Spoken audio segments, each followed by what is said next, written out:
বান্ধবীদের আমার শুভেচ্ছা জানিয়ে আমি শ্রী জীবনানন্দ দাশের একটা কবিতা পড়তে শোনাচ্ছি। হ্যাঁ, কবিতার নাম হচ্ছে জন্মদিনের কবিতা।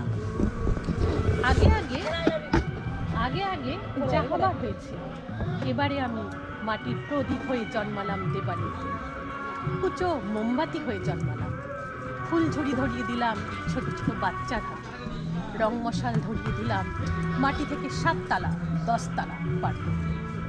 যদি প্রত্যয় না হয় তো পাড়ায় নেমে দেখো একবার, চারিদিকের বারান্দায় ঝলমল করতে দেখবে আমায়।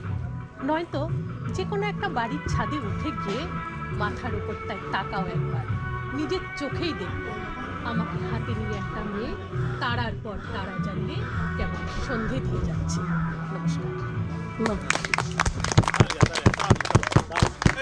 এইটার জন্য কত কথা বলতে কবিতা বাদ দিয়ে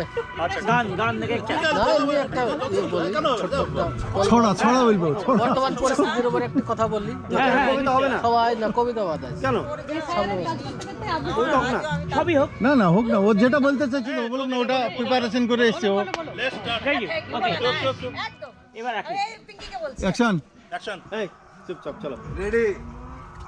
এই সময়ের যে সূর্যাস্তের যে সন্ধিক্ষণে আমরা উপস্থিত হয়েছি, আবারও নতুন করে আজকের এই পরিস্থিতির মধ্যে আমরা অবস্থান করছি।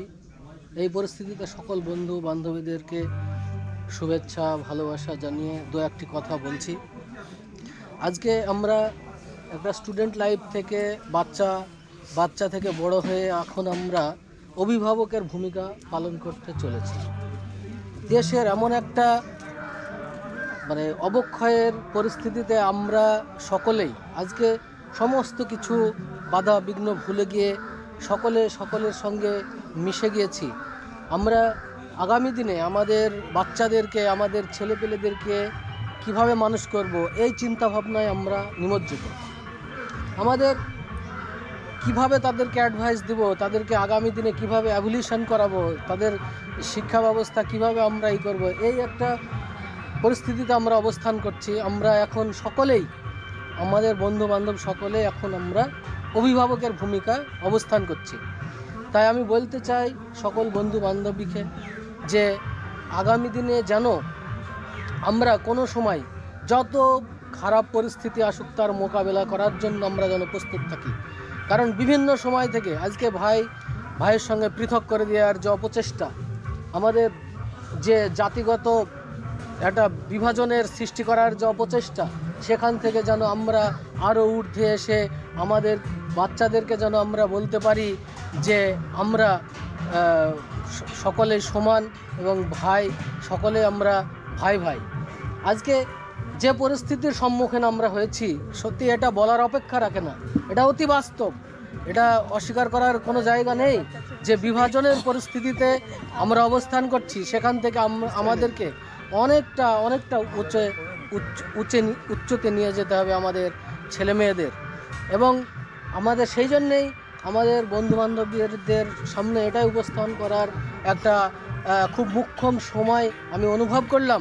তাই আমি এই দু একটি কথা বললাম যে আমরা যে অভিভাবকের ভূমিকা ঠিকঠাক পালন করতে পারছি তো।